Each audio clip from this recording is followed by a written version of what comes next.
নমস্কার, আমি কৃষ্ণ ডাকুয়া ডাকুয়া ফার্মে আপনাদের সকলকে স্বাগতম। খামারিরা ছাগলের বিভিন্ন রকমের সমস্যার ভিডিও পাঠায় আমার কাছে চিকিৎসার পরামর্শের জন্য। আমি যথারীতি চেষ্টা করি পরামর্শ দেওয়ার। এখন ভিডিওর মধ্যে যে ছাগলটিকে দেখা যাচ্ছে, একটু ভালোভাবে লক্ষ্য করুন।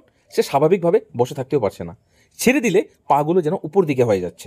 এর আগে অনেক ভিডিওতে ছাগলের নার্ভাস সিস্টেমের বিভিন্ন রকমের রোগ নিয়ে আমি ভিডিও কভার করেছি। তো আজকে সমস্যাটা একটু আলাদা, এর চিকিৎসা নিয়ে এখন আমরা আলোচনা করব।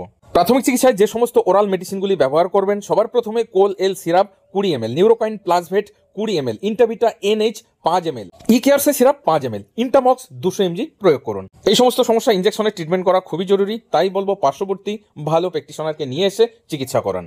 আর যারা ইনজেকশনের ট্রিটমেন্টটা জানতে চান, এর আগের একটা ভিডিওতে আমি সেম রোগ নিয়ে আলোচনা করেছি, সেখানে সমস্ত রকমের মেডিসিনগুলো নিয়ে আলোচনা করা হয়েছে। ভিডিওটি দেখে আপনারা সেই ট্রিটমেন্টটি প্রয়োগ করতে পারেন। কেমন লাগলো ভিডিওটি অবশ্যই কমেন্ট বক্সে কমেন্ট করে জানাবেন। যদি এই ধরনের ভিডিও আরও দেখতে চান, আমাদের চ্যানেলটিকে সাবস্ক্রাইব করে সঙ্গে থাকবেন।